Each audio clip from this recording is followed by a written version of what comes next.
우리가 대한민국 역사에서 기독교 역사를 보면 참 뛰어난 믿음의 우리 선배들이 있었습니다. 그 뛰어난 사람들 몇 명을 우리 꼽는다고 하면 우리가 잘 생각하는 여러 명이 나오겠지만 그 중에 한 명이 제가 생각하기엔 손양원 목사님 같습니다. 우리가 잘 아시는 분이죠. 손양원 목사님은 1948년에 굉장히 큰 비극적인 일을 경험했었습니다. 아들 2명이 살인자에게서 살인을 당한 것인데 그 아들들이 무슨 대단하게 나쁜 일을 하다가 살해를 당한 것이 아니라 이분이 아들들이 예수를 믿는다는 이유만으로 한 사람이 이 2명을 살인을 했습니다. 이 굉장히 큰 비극적인 일을 겪고 나서 나중에 시간이 지났을 때 이 살인자가 잡혔다는 소식을 듣게 됩니다. 그래서 이 손양원 목사님은 이 살인자가 잡혔다는 얘기를 듣고 내가 그 사람 좀 만나고 싶다고, 나 그 사람 좀 만나게 해달라고, 그래서 자진해서 그 사람을 찾아갔습니다. 그 사람을 찾아가서 먼저 그 사람이 손을 잡고 이렇게 얘기를 합니다. 너의 과거의 죄는 내가 기억을 하지 않을 테니까 하나님 앞에 잘못을 뉘우치고 예수를 믿어서 훌륭한 일꾼이 되어다오, 이렇게 당부를 했습니다. 목사님이 이 살인자를 용서한 것도 엄청나게 대단한 건데 더 놀라운 일은 이 사람을 나중에 이 양자까지 드리는, 아들로서 삼는 그런 일까지 벌이게 됩니다. 사람들이 이 목사님의 이야기를 듣고 아니 어떻게 그렇게 할 수 있습니까? 어떻게 그렇게 위대한 일을 할 수 있습니까? 아니 어떻게 그렇게까지 사랑할 수 있습니까? 그렇게 너무나도 놀라워합니다. 나는 그렇게 못할 것 같은데. 그래서 아무리 생각해도 그게 이해가 가지 않으니까 그 사랑이 위대한 건 알겠는데 나는 그렇게 못하겠습니다. 어떻게 그렇게 할 수 있을까 생각하다가 결국 이런 얘기까지 하는 사람을 들었습니다. 목사님이 자기 자식들을 그렇게까지 사랑하지 않진 않았을까? 때로는 그 사랑이 그렇게 깊지 않았기 때문에 그 아들을 죽인 사람까지도 사랑할 수 있지 않았을까? 여러분, 과연 그럴까요? 어떻게 목사님이 그 아들을 죽인 사람까지, 살해한 사람까지, 양자까지 삼을 수가 있을까? 그 이유가 목사님께서 그 살인자에게 한 말에서 우리가 이유를 찾을 수가 있습니다. 목사님이 이렇게 얘기를 했습니다. 이제 내 죽은 2 아들이 할 일을 너가 대신해야 된다. 내 아들이 살면서 했어야 되는 그 수많은 일들이 이젠 너가 이루어야 된다. 내 아들들이, 내 사랑하는 아들들이 해야 되는 일을 너가 대신 이루어줘야 된다. 그 이야기를 통해서 우리가 무엇을 할 수 있습니까? 이 목사님의 그 말 속에서 드러나는 것은 내 아들들의 죽음을 절대로 헛되하게 보내지 않겠다. 내 아들들의 삶을 결코 헛되게 보내지 않겠다. 내 아들들이 살아야 되는 것을 반드시 너를 통해서 이루겠다. 무엇을 합니까? 만약에 내 아들들을 너가 죽이고 내가 그 아들들을 죽인 너를 내가 평생 원망하면서 살아간다면 내 아들들의 죽음도 낭비가 되는 것이고 내 인생도 낭비가 되는 것이고 너의 인생도 낭비가 되지 않겠느냐. 그런데 만약에 너가 내 아들들을 죽인 너가 내가 사랑으로 품어서 너가 예수를 믿게 되고 그럼으로써 사람들을 사랑하게 된다면 이 모든 인생에 가치가 있게 되지 않겠느냐. 나는 내 아들들의 목숨값으로 너를 사랑으로 반드시 길러내겠다. 내 아들들의 죽음을 결코 낭비하지 않겠다. 이 굳은 결의가 이 사람을 증오할 수밖에 없었던 그 사람을 끝까지 사랑하고 끝까지 사랑할 수 없었던 사랑을 사랑하게 되고 결국에서는 크리스찬으로, 그리스도인으로 길러내게 되는 원동력이 되었던 겁니다. 여러분, 우리가 살아가면서 이 손양원 목사님의 그런 큰 겪으셨던 이런 큰 고난 같은 것은 겪지 않고 살아갑니다. 우리의 자식들이 살해를 당하는 그런 고난은 겪지는 않지만 우리의 삶에서도 때로는 굉장히 큰 고난을 겪고 살아갑니다. 힘들고 정말 지치는 많은 일들을 경험하고 살아갑니다. 억울한 일도 당하죠. 굉장히 힘듭니다. 그런데 정말 우리 삶에서 많은 분이 우리의 고난을 낭비하면서 살아갑니다. 우리의 고난을 너무 낭비하면서 살아갑니다. 고난 때문에 소요된 나의 시간을 낭비하고 나의 재정을 낭비하고 나의 노력을 낭비하고 나의 눈물을 낭비하면서 살아갑니다. 나를 힘들게 한 그 사람을 증오하면서 살아가고 나를 정말 힘들게 하고 상처받게 한 그 사람을 내가 그 상처에서 벗어나지 못하고 나는 그 시간을 잊어버리고 살아가고 싶습니다. 나 이제 그 시간 기억하고 싶지 않습니다.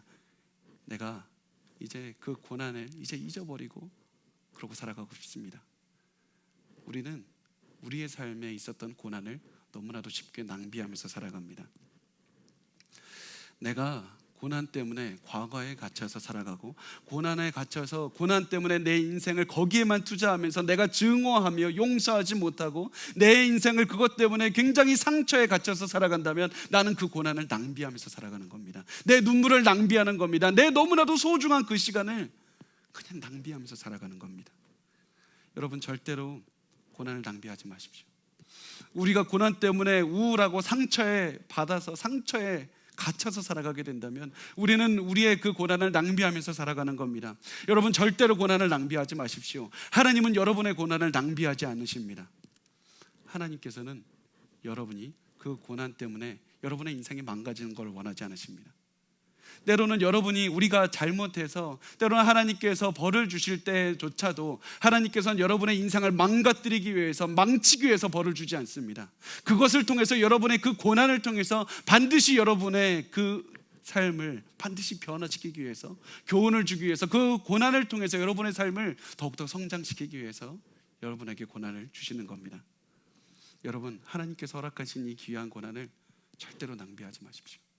여러분이 고난 중에 흘린 그 눈물을 낭비하지 마십시오.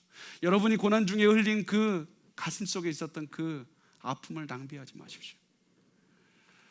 오늘 우리가 본문에 보면 유다 백성이 나오는데 참 고난을 당하는 그런 장면이 등장합니다. 이사야서 40장 말씀은 어떤 때이냐면, 하나님께서 이사야 선지자가 살던 때보다 약간 그 한 150년 정도 그 뒤의 일을 예언하면 그런 장면입니다. 이 하나님의 백성이, 이때가 어떤 그림이냐면, 하나님의 백성이 하나님께 불순종해서 결국 하나님의 처벌을 받는다. 하나님께서 유다 백성이 하나님의 말씀을 듣지 않고 불순종해서 살아가기 때문에 하나님께서 바벨론이라는 이 민족을 일으키셔서 유다를 치실 것이다. 그래서 유다 민족은 예루살렘이 아닌 바벨론에 이렇게 흩어져서 자기 고향 땅을 떠나서 살게 될 것이다. 굉장히 고통스러울 거야. 굉장히 고통스럽게 사는 그런 날을 살아갈 것이다. 그 날을 살아가는 이 민족에게, 이 유다 민족에게 하나님께서 이렇게 말씀하십니다. 우리 이사야서 40장 1절 말씀 우리 같이 읽어보겠습니다. 너희의 하나님이 이르시되 너희는 위로하라, 내 백성을 위로하라. 하나님은 이 사람들을 위로하라고 말씀하십니다. 그런데 우리가 여기서 주목할 점은, 하나님께서 사람들을 위로하라고 하셨을 때 우리는 무슨 생각이 듭니까? 하나님이 위로하신다. 하나님께서 우리의 가슴을 따뜻하게 하시는구나. 하나님께서 우리의 마음을 만져주시는구나. 하나님께서 이렇게 따뜻하게 해주시는 부드러운 이미지를 생각합니다. 그런데 성경이 말하는 위로라는 뜻은 그런 뜻이 아닙니다. 히브리어 말로 나함이라는 이 히브리 단어를 썼는데, 나함이라는 단어의 뜻은 위로해준다, 마음을 따뜻하게 한다, 그런 의미라기보다는 더 그 핵심적인 의미를 용기를 주다, 담대하게 하다, 대담하게 하다, 이런 뜻을 가지고 있습니다. 하나님께서는 고난을 당하는 사람들의 마음을, 너희 마음을 따뜻하게 해줄게. 내가 너희에게 지금 내가 좋은 말로 너희를 위로해 주겠다. 너희가 지금 굉장히 힘들었잖아. 그러니까 지금 이제부터는 앞으로 다 잘 될 거다. 그냥 그렇게 믿고 그냥 살아가라. 하나님은 절대로 거기서 멈추지 않습니다.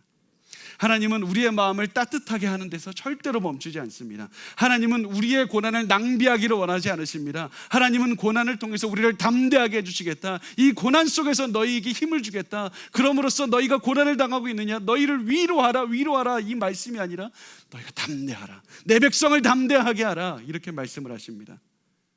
그래서 하나님께서 우리의 위로자가 되신다고 하실 때 항상 하나님께서는 우리의 슬픈 마음을 위로하신다는 표현이라기보다는 우리에게 힘을 주신다, 우리에게 능력을 주신다, 하나님께서는 우리를 강하게 하신다, 담대하게 하신다, 그 하나님, 담대하게 하시는 그 하나님을 바라보라, 이런 의미를 갖고 있는 겁니다. 그래서 이사야서 51장 12절 말씀에 이렇게 말씀합니다. 우리 같이 읽어보겠습니다. 이르시되 너희를 위로하는 자는 나 곧 나이니라. 너는 어떠한 자이기에 죽을 사람을 두려워하며 풀같이 될 사람의 아들을 두려워하느냐. 하나님께서는 단순히 위로하신다, 마음을 따뜻하게 해주신다고 하셨으면 이런 말씀을 하지 않았을 겁니다. 그런데 담대하라, 너희들은 왜 이들을 두려워하느냐, 내가 너희들에게 담대함을 주겠다. 하나님의 위로는 우리를 담대하게 합니다. 하나님의 위로는 여러분을 힘내게 합니다. 어떠한 것도 두려워하지 않게 하는 것입니다. 그리고 이 하나님께서 위로하신다는 나함이라는 히브리어와 굉장히 비슷한 의미, 동일한 의미를 가진 이 헬라어가 무엇이냐면 파라클레토스라고 우리가 할 수가 있습니다.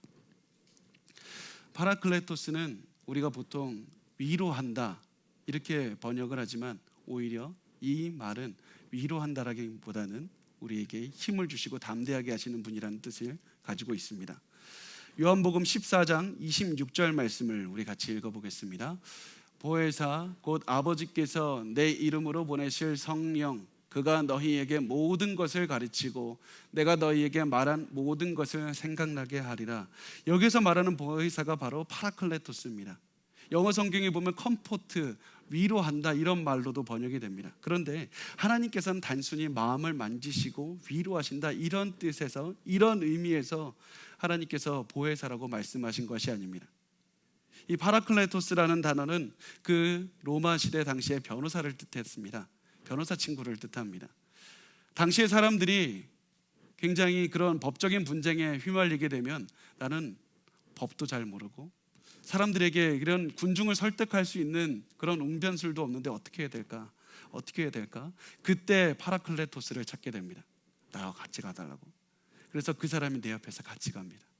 사람들 옆에 나와 같이 섭니다. 그 사람이 나를 대변해 줍니다. 그 사람이 나를 위해서 모든 것들을 말해 줍니다. 그분이 바로 성령님이라는 그런 말씀을 하고 있습니다. 하나님께서는 우리가 고난을 당하고 어려울 때 다 모든 게 다 잘 될 거야. 이제 한번 인생을 살아봐라. 이렇게 말씀하시는 분이 아니라 내가 너와 같이 가겠다. 내가 너와 함께 하겠다. 우리를 강하고 담대하게 하시는 분입니다. 우리 옆에 서서 우리를 담대하게 하시는 분입니다. 하나님은 이 고난 밖에서 우리에게 고난을 지나서 빨리 나에게로 오라고 하시는 것이 아니라 고난 속에서 우리가 같이 동행하시며 같이 지나가시며 우리에게 힘을 내라고, 고난 속에서 나를 바라보라, 힘을 내라고 말씀하시는 분입니다. 그래서 여러분, 우리가 고난을 당할 때 목적을 반드시 생각했으면 좋겠습니다.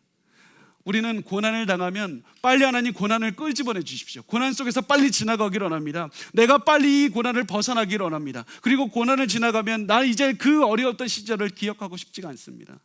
그렇게 얘기를 합니다. 그런데 만약에 그렇게 살면 우리가 지금 당하는 고난, 우리가 과거에 겪었던 그 모든 아픔을 낭비하게 되는 겁니다. 고난 속에서 하나님의 은혜를 체험하시고, 고난 속에서 하나님과 동행하시는 것을 체험하시고, 고난 속에서 하나님께서 주시는 그 담대함을 체험하셨으면 좋겠습니다. 그 하나님의 사랑을 체험하십시오. 여러분, 절대로 고난을 절대 낭비하지 마십시오. 하나님은 여러분의 고난을 낭비하기를 원하지 않으십니다. 고난을 통해서 하나님이 주시는 담대함을 체험하기를 원하십니다. 그래서 하나님께서는 내 백성을 위로하라, 내 백성을 담대하게 하라 이렇게 말씀하신 다음에 2절에 이렇게 말씀을 하십니다. 우리 같이 읽어보겠습니다. 너희는 예루살렘의 마음에 닿도록 말하며 그것에게 외치라. 그 노역의 때가 끝났고 그 죄악이 사함을 받았느니라. 그의 모든 죄로 말미암아 여호와의 손에서 벌을 배다 받았느니라 할지니라 하시니라. 너희가 비록 잘못해서 고난을 당하고 있지만 이제 그 잘못의 대가를 치르는 시간은 이제 끝이 났다. 여호와께 이 손에 이 벌을 배나 받았다는 말은 무슨 얘기냐면, 이 너희가 죄로 인해 생긴 모든 대가는 다 치렀다, 완벽하게 치렀다, 이만하면 충분하게 죄의 대가를 치렀다, 이 말씀을 하는 겁니다. 실제로 이 사람들은 굉장히 어려웠습니다. 하나님께 죄를 지었기 때문에 이들은 자기가 살던 집에서 쫓겨났고 그 모든 것이 다 허물어졌고 자기가 전혀 알지 못하는 타지로 끌려와서 살았습니다. 엄청난 고생을 하면서 살았습니다. 죄를 지은 것 때문에 그 엄청난 처벌을 받으면서 살았습니다. 그들은 이렇게 생각했을 겁니다. 내가 분명히 죄를 지었지만 내가 이 죄로 인해서 충분하게 내가 값을 치르지 않았을까? 내가 충분히 이만하면 하나님 되지 않았습니까? 내가 이만하면 하나님 그만, 이 하나님께서 주시는 벌을 잘 받지 않았습니까? 이제 나에게 이제 벌 좀 그만 주십시오. 회복시켜 주십시오. 그런데 이들이 받았던 처벌에 대해서 하나님께서 바울을 통해서 나중에 시간이 지났을 때 충격적인 말씀을 하십니다. 로마서 3장 25절 말씀을 우리 같이 읽어보겠습니다. 이 예수를 하나님이 그의 피로써 믿음으로 말미암는 화목제물로 세우셨으니 이는 하나님께서 길이 참으시는 중에 전에 지은 죄를 간과하심으로 자기의 의로우심을 나타내려 하심이니. 무슨 말입니까? 전에 예수를 알기 전에, 예수께서 오시기 전에 모든 죄가 하나님께서 간과하셨다. 하나님께서 그냥 넘어가셨다. 하나님께서 처벌을 제대로 한 적이 단 한 번도 없다. 이렇게 말씀하시는 겁니다. 언제 하나님이 죄를 간과하셨습니까? 언제 하나님이 죄를 간과하셨습니까? 지금 유다 백성이 하나님께 지은 죄 때문에 자기의 모든 집이 다 무너지고 바벨론으로 와서 살고 있지 않습니까? 엄청난 고생을 하고 있는데 언제 하나님 간과하셨습니까? 또 이때뿐만이 아니라 구약 성경을 보면 계속해서 하나님께서 이 이스라엘 백성들이 잘못됐을 때 이들을 계속해서 처벌하시는 장면이 나오지 않았습니까? 언제 간과하셨습니까? 그런데 하나님께서는 내가 너희들을 제대로 처벌한 적이 단 한 번도 없다. 내가 너희에게 한 번도 처벌한 적이 없다. 나는 다 그 죄를 간과했다. 하나님께서는 우리에게도 말씀하십니다. 나는 너희들의 죄를 처벌해 본 적이 없다. 나는 너가 잘못했다고 벌을 준 적이 없어.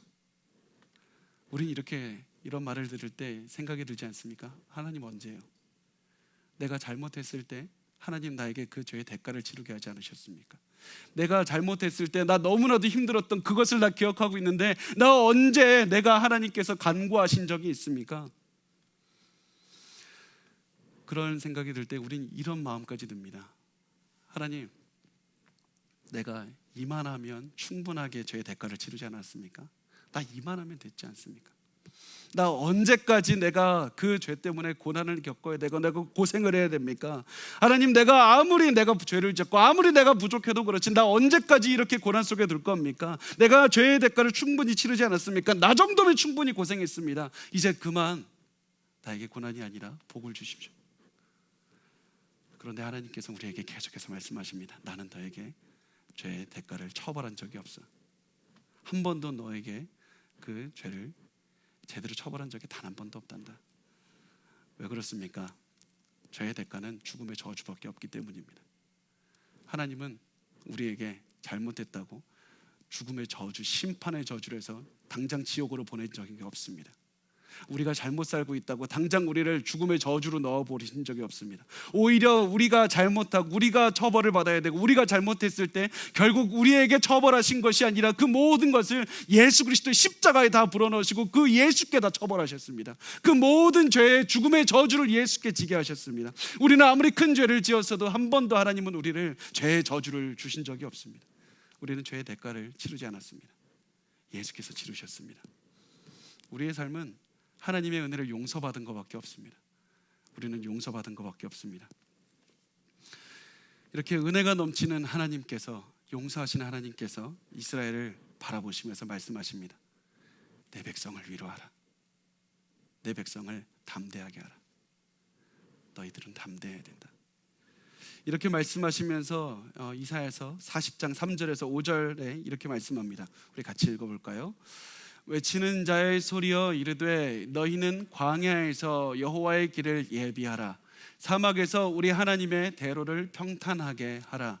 골짜기마다 도두어지며 산마다 언덕마다 낮아지며 고르지 아니한 곳이 평탄하게 되며 험한 곳이 평지가 될 것이요 여호와의 영광이 나타나고 모든 육체가 그것을 함께 보리라. 이는 여호와의 입이 말씀하셨느니라. 모든 길을 곱고 평탄하게 하라. 모든 길을 대로를 만들라. 어떤 장애물이 있든지 그것을 다 없애라. 왜 대로를 만들라고 하십니까? 그 길로 하나님께서 오실 것이기 때문입니다. 그 길로 하나님께서 평탄하게 된 그 길로 하나님께서 오십니다. 너희들은 하나님께서 오실 길을 예비하라. 하나님께서 오신다. 하나님께서 이제 개입하신다. 너희 스스로 너희의 길을 개척하려고 했지만 다 실패하지 않았느냐?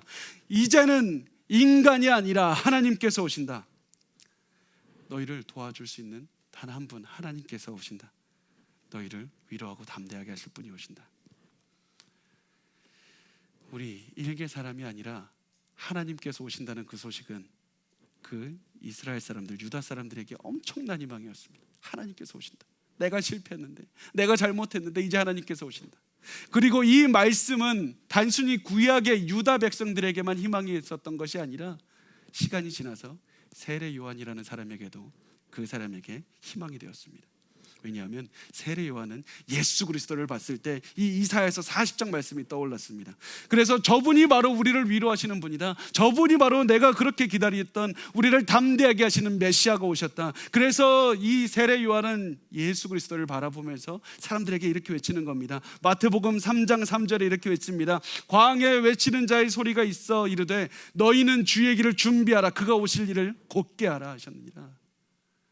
세례 요한이 저분이 바로 우리가 그렇게 기다리던 우리를 위로하시고 우리를 담대하실 분이다. 그러면서 세례 요한은 길을 준비하라고 말합니다. 길을 곧게 하라고 말합니다. 길을 곧게 하라는 것은 실제로 세례 요한이 실제 그 길을 말하는 것이 아니라 마음의 길을 준비하라는 겁니다. 마음의 길을 어떻게 우리의 굽어진 마음의 길을 곧게 합니까? 그것이 바로 회개입니다. 회개하라. 회개하는 것밖에 없습니다. 그래서 마태복음 3장 2절 말씀에 세례 요한이 이렇게 소리칩니다. 회개하라. 천국에 가까웠느니라. 회개하라. 회개하라. 너희의 마음을 곧게 하라. 하나님께서 오셨다. 하나님께서 우리를 구원하러 오셨을 때 우리가 하는 것은 회개밖에 없습니다. 회개하는 것이 그러면 어떤 의미입니까? 회개는 헬라어로 보면 메타노에오라는 단어를 쓰는데, 메타노에오라는 단어가 우리는 이렇게 생각합니다. 하나님, 내가 이런 죄가 있습니다. 나 용서해 주십시오. 그렇게 끝나면 그것이 회개라고 생각합니다. 아니면 내가 과거에 저질렀던 죄 때문에 내가 마음이 좀 쓰리거나 내가 후회가 있으면 그걸로 회개했다고 생각합니다. 여러분, 그렇지만 여러분, 그것이 회개가 아닙니다. 회개는 단순히 내가 마음이 약간 아프고 내가 후회하는 마음이 있고 내가 하나님 이런 죄를 졌습니다. 이제 용서해 주십시오. 회개가 끝이 그것이 아닙니다. 회개는 우리의 마음의 방향을 돌리는 겁니다. 하나님, 내가 이제는 이 방향으로 더 이상 살아갈 수가 없습니다. 나 더 이상 이렇게 살 수가 없습니다. 내가 이렇게 살면 결국 이 끝에 절박밖에 없습니다. 내가 이제는 살아갈 수가 없습니다. 삶의 방향을 바꿔서 하나님께로 내가 바꾸겠습니다. 내 마음의 방향을 바꾸겠습니다. 삶의 방향을 바꾸겠습니다. 이제는 내가 앞으로 더 이상 이렇게 살 수 없다는 처절한 인식이 들어있는 것이 바로 회개입니다. 회개는 그래서 내가 지금까지 가지고 있었던 모든 생각을 버리고 하나님께 걸어가겠습니다. 그래서 세례 요한이 회개하라. 천국에 가까우느니라. 너의 마음을 곧게 하라. 이렇게 말씀하셨던 겁니다. 하나님은 고난 중에 있는 우리에게 너희를 위로한다. 너희를 위로한다. 너희 마음을 따뜻하게 해줄게. 이렇게만 말씀하지 않으셨습니다. 하나님은 우리를 담대하게 하셨습니다. 그리고 하나님은 우리에게 따뜻한 마음과 후회하는 마음만 갖고 살기를 원하지 않으셨습니다. 하나님은 고난을 통해서 우리의 삶이 변하기를 원하셨습니다. 하나님은 고난을 통해서 여러분의 삶의 방향이 바뀌기를 원하십니다. 하나님은 여러분의 고난을 절대로 낭비하지 않으십니다. 여러분이 고난 때문에 얼마나 가슴 아팠는지, 그 시간이 얼마나 힘들었는지, 여러분이 흘린 그 눈물과 땀을 절대로 낭비하지 않으십니다. 하나님께서는 여러분의 고난을 낭비하기를 원하지 않으십니다. 여러분, 우리가 그래서 고난 중에 하나님을 더 바라보십시오. 하나님께로 시선을 돌리십시오. 예수를 더 붙잡으십시오. 예수를 붙잡으셔야 됩니다. 우리가 고난 중에 눈물을 흘릴 때 붙잡아야 될 것은 예수밖에 없습니다. 그때 우리가 이런 얘기를 들으면 이렇게 생각할 수 있습니다. 너무 당연한 것 아닙니까? 목사님, 그거 너무 당연한 말 아닙니까? 내가 이미 예수를 믿었습니다. 나 예수를 믿었습니다. 그런데 예수를 믿다가 고난을 당했습니다. 내 가슴이 아픕니다. 내가 슬픕니다. 이제 예수를 믿는 것 위에 다른 것, 내가 무엇을 해야지 내 마음이 회복이 될 것이며, 내가 무엇을 해야지 내가 복을 받을 수 있고, 내가 무엇을 해야지 고난 가운데서 이겨낼 수 있는지 그 방법을 가르쳐 주십시오. 우리는 이렇게 생각합니다. 복음을 믿은 다음에 무엇을 더 해야 됩니까? 그런데 우리가 하나님을 믿은 다음에, 예수 그리스도를 믿은 다음에 우리가 한 가지 더 해야 될 것은 하나님을 믿는 것밖에 없습니다. 예수를 믿는 것 말고는 우리가 아무것도 할 것이 없습니다. 우리가 예수를 믿으면서도 매일 슬퍼하고 그리고 자책하고 우리가 매일 주눅 들어갈 때 우리가 붙잡아야 되는 것은 예수밖에 없습니다.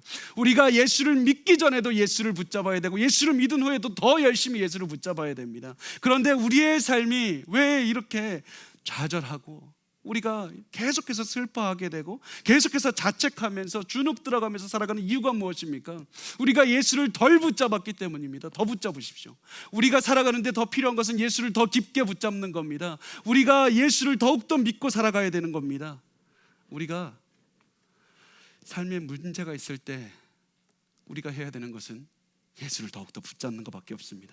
예수에 대한 믿음만이 우리를 위로하십니다. 예수에 대한 믿음만이 우리를 고난에서 건져주십니다. 예수에 대한 믿음만이 우리를 담대하게 하십니다. 그래서 우리가 고난을 당할 때마다 이제 내가 무엇을 더 해야 될까? 이것이 아니라 하나님, 내가 예수를 더 믿게 도와주십시오. 내가 고난을 당할 때 복음을 더 믿게 도와주십시오. 우리가 이런 마음으로 살아가야 됩니다.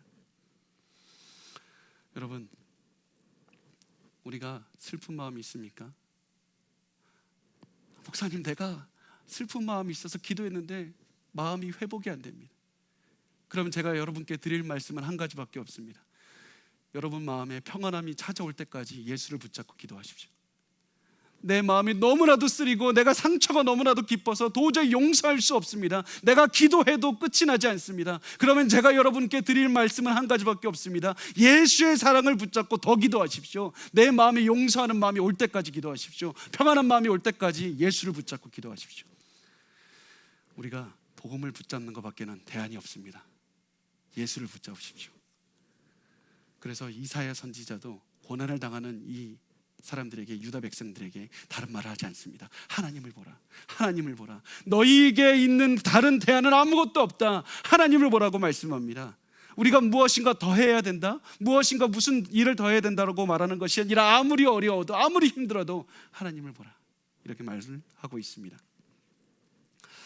이사야서 40장 6절에서 8절에 우리 한번 같이 말씀을 읽어보겠습니다. 이렇게 말씀합니다. 같이 읽겠습니다. 말하는 자의 소리여 이르되 외치라. 대답하되 내가 무엇이라 외치리이까 하니 이르되 모든 육체는 풀이요 그의 모든 아름다움은 들의 꽃과 같으니 풀은 마르고 꽃이 시들면 여호와의 기운이 그 위에 불미라. 이 백성은 실로 풀이로다. 꽃은 시드나 우리 하나님의 말씀은 영원히 서리라 하라. 바벨론의 유배당에서 사는 사람들이 참 무력감을 느끼고 살아가고 있습니다. 우리가 할 수 있는 게 단 아무것도 없구나. 고난을 당할 때 만약에 욥과 같은 상황이라면 내가 잘못이 아무것도 없으면 누구를 탓하기라도 하겠는데, 이렇게 잘못된 것도 내 탓이고, 내가 무엇인가 여기서 벗어나려고 해봤는데 또 죄밖에 없고, 내가 벗어나려고 해도 아무것도 할 수 있는 게 없습니다. 그래서 내가 내 죄 때문에 처벌을 받게 됐고 내가 아무것도 할 수 있는 것이 없구나. 내 인생은 참 한낱 풀이나 꽃과 같다. 참 이러면서 인생의 무기력감을 느끼며 살아가고 있습니다. 그런데 우리를 누르고 있는 저 바벨론이라는 저 민족은 너무나도 대단해서 철옹성과 같이 도저히 우리가 풀로 아무리 때려도 넘어갈 수 없는 그런 큰 담장과 같은 그런 적처럼 보였습니다. 우리가 이제 그만 포기하자. 근데 이때 하나님께서 말씀하십니다. 너희가 풀이고 너희가 꽂힌 것은 확실하지만 너희가 잊고 있는 게 한 가지 있다. 바벨론이 너희와 마찬가지로 풀과 꽃이라는 사실이다. 너희가 아무리 강해져도 하나님 앞에서는 풀과 꽃 같을 것이고, 바벨론이 아무리 강해도, 이스라엘이 아무리 강해도 너희는 다 내 앞에서 풀이나 꽃과 같은 존재다. 너희나 바벨론이나 하나님 앞에 강한 바람이 불어버리면 금방 시들어버리는 풀이나 꽃과 같은 존재다. 너희가 아무리 강해져도 하나님 앞에 풀이다. 이것을 통해서 말씀하시는 것은 너희의 강함이나 약함은 처음부터 중요한 것이 아니었어. 너희가 아무리 강하다고 해도 이 문제를 풀 수 있는 방법은 없었고, 너가 약하다고 해서 이 문제를 풀 수 있는 가능성이 높아진 것도 아니다. 여러분, 우리가 강하면 우리가 무엇인가 이룰 수 있을 것 같습니다. 우리가 약해지면 우리가 아무것도 못할 것 같은 그런 무기력감에 빠지게 됩니다. 근데 그것은 굉장히 큰 오해입니다.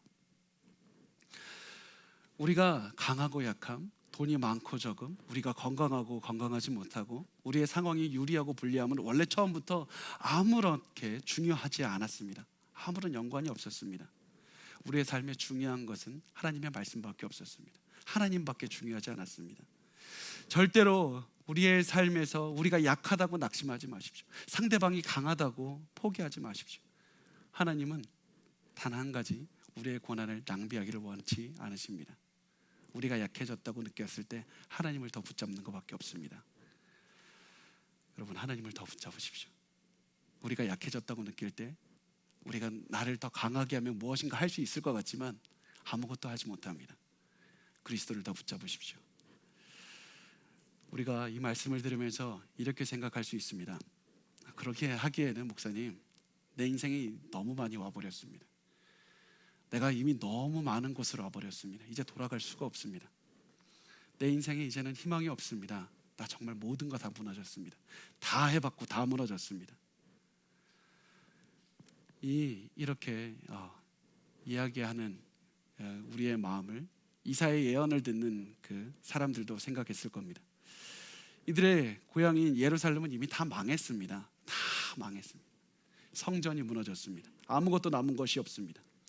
예루살렘 성전도 다 바벨론이라는 그 엄청난 능력을 가진 민족이 다 부서뜨려 버렸습니다. 이렇게 아무런 희망이 없어 보이는 민족에게 하나님께서 말씀하십니다. 우리 이사야서 40장 9절 말씀 우리 같이 읽겠습니다. 아름다운 소식을 시온에 전하는 자여, 너는 높은 산에 오르라. 아름다운 소식을 예루살렘에 전하는 자여, 너는 힘써 소리를 높이라. 두려워하지 말고 소리를 높여 유다의 성읍들에게 이르기를 너희의 하나님을 보라 하라.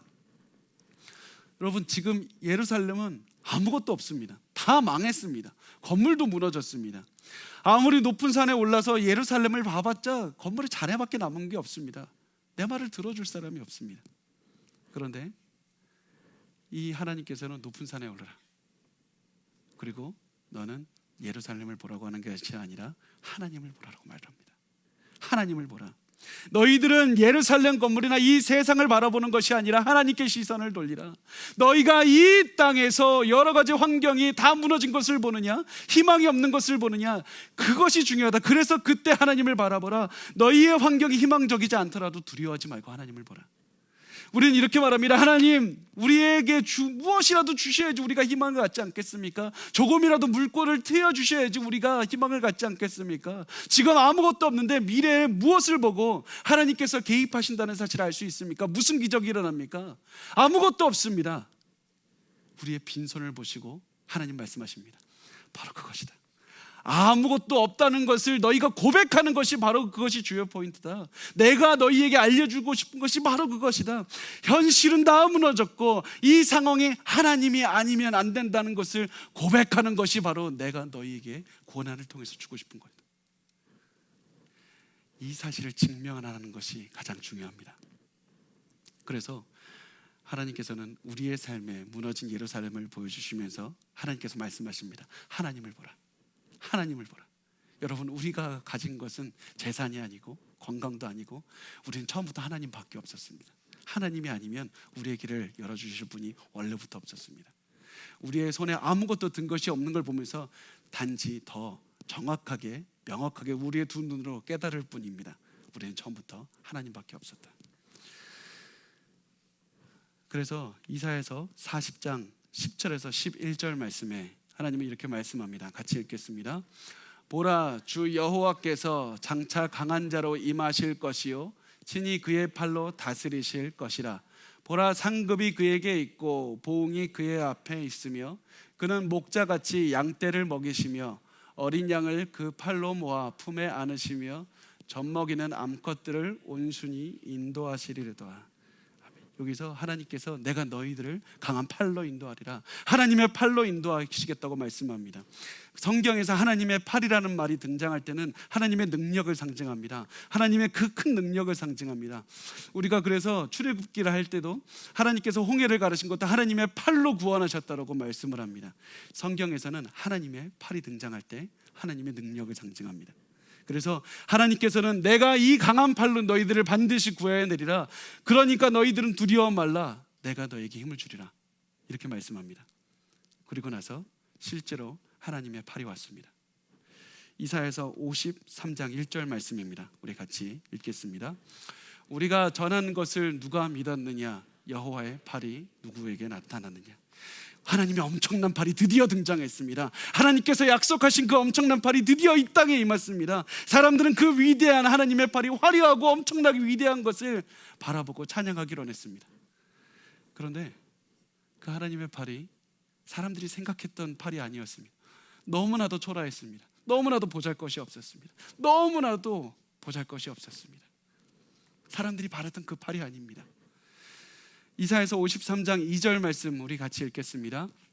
그는 주 앞에서 자라나기를 연한 순 같고 마른 땅에서 나온 뿌리 같아서 고운 모양도 없고 풍채도 없은즉 우리가 보기에 흠모할 만한 아름다운 것이 없도다. 그 위대한 여호와의 팔이, 지금까지 그 모든 악한 적들을 다 쳐부순 그 여호와의 팔이 너무나도 초라했습니다. 아무리 봐도 위대해 보이지가 않습니다. 아무리 봐도 하나님의 팔이 어떻게 이렇게 초라할 수가 있을까? 얼마나 이렇게 초라할 수 있을까? 이것은 엄청나게 큰 충격이었습니다. 근데 더 큰 충격이 있었는데, 그 충격은 이 여호와의 팔, 이 광대한 여호와의 팔이 우리 때문에 고난을 당한다는 겁니다. 여러분 때문에 고난을 당한다는 것이, 여호와의 팔이 고난을 당한다는 것이 엄청난 큰 충격인 겁니다. 이사야서 53장 5절 말씀 우리 같이 읽겠습니다. 시작. 그가 찔림은 우리의 허물 때문이요 그가 상함은 우리의 죄악 때문이라. 그가 징계를 받음으로 우리는 평화를 누리고 그가 채찍에 맞음으로 우리는 나음을 받았도다. 여호와의 팔이 누굽니까? 예수 그리스도께서 이 땅에 오셔서 우리를 위해서 채찍에 맞으셨고 그 영광의 팔이 우리 때문에 고통을 당하셨다고 말씀합니다. 우리가 받아야 될 고통을 예수께서 받으셨고 우리가 받아야 될 죄의 값을, 저주를 예수께서 대신 치르셨습니다. 우리는 예수가 왜 이렇게 고통을 당하는지 이해하지 못했습니다. 우리는 예수가 왜 이렇게 초라했는지 이해를 하지 못했습니다. 예수가 왜 이렇게 멸시를 받았고 왜 이렇게 고난당하다가 그냥 죽었는지 우리는 이해하지 못했습니다. 그런데 그 예수 그리스도는 나를 위해서 초라해지셨고 여러분을 위해서 고통을 당했고 여러분을 위해서 그렇게 심한 모멸도 다 당하셨던 것입니다. 그렇게 고난을 당하다가 아무 말 없이, 아무 말 하지 않고 죽으셨습니다. 이사야서 53장 10절 말씀 우리 같이 읽겠습니다. 시작. 여호와께서 그에게 상함을 받게 하시기를 원하사 질고를 당하게 하셨은즉 그의 영혼을 속건제물로 드리기에 이르면 그가 씨를 보게 되며 그의 날은 길 것이요 또 그의 손으로 여호와께서 기뻐하시는 뜻을 성취하시리로다. 여기서 쓰인 그 상함을 받게 한다는 말이 다카라는 히브리 단어인데 이 뜻이 무슨 얘기냐면 단순히 우리가 상하게 한다라는 말 같아서 점잖아 보이지만 크러쉬한다, 부숴버린다, 가루로 만들어버린다, 때리다, 강하게 때리는 그런 말을 뜻하고 있습니다. 그리고 상함 받게 하시기를 원하셨다는 뜻은 그 말을 보면 기뻐한다는 뜻입니다. 하나님은 예수를 부숴버리기를 기뻐하셨습니다. 너무나도 즐거워하셨습니다. 왜 그랬습니까? 우리를 구원하기 위해서, 우리가 고통당한 것 중에서 우리를 일으키시기 위해서, 우리를 모든 저주에서 우리를 끊기 위해서, 그렇게 해서 하나님의 백성인 우리를 살리기 위해서 예수를 그렇게 상함받기를 기뻐하셨다. 이렇게 우리를 사랑하시는 하나님께서는 예수를 가리키면서 우리에게 이렇게 말씀합니다. 내 백성을 위로하라. 내 백성을 위로하라. 내 백성에게 힘을 주라. 내 백성을 강하고 담대하게 하라. 내가 너희가 지어야 될 모든 죄의 저주를 내가 예수께 부었으니 너희들은 그 예수를 바라보고 기뻐하라. 하나님을 바라보라. 예수를 바라보라. 복음을 바라보고 너희는 위로를 얻고 힘을 얻고 강하고 담대하라. 내 백성을 위로하라. 내가 내 백성을 구원하리라. 여러분, 하나님의 위로가 과거에만 있었던 것이 아니라 오늘도 계속되고 있습니다.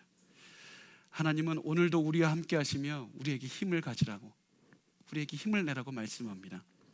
나를 위하여 죽으신 그 예수 그리스도, 그 하나님께서는 오늘도 우리 옆에서 우리를 격려하시면서 용기를 주고 계십니다. 우리가 할 수 있다고 하십니다. 여러분 혹시 고난 중에 계신 분이 있습니까? 고난을 낭비하지 마십시오. 재정의 고난이 있습니까? 낭비하지 마십시오. 육체의 고난이 있습니까? 질병의 고난이 있습니까? 절대로 그 고난을 낭비하지 마십시오. 여러분이 그 고난을 겪을 때마다 여러분을 위해서 고난당하시고 희생을 당하신 예수 그리스도를 바라보십시오. 그리고 그 그리스도를 바라보면서 기뻐하십시오. 하나님이 나와 오늘도 함께 하신다. 하나님은 여러분의 고난을 낭비하기를 원치 않으시고 이 고난을 사용해서 여러분을 더 강하게 하시고 담대하게 하십니다. 고난 속에서 여러분 낙담하고 계시지 마십시오. 절대 절망하고 계시지 마십시오. 여러분이 고난 가운데서 여러분의 마음이 너무나도 힘이 들 때 그 가운데서 머물러 계시지 마십시오. 상처가 있습니까? 상처 가운데 머물러 있지 마십시오.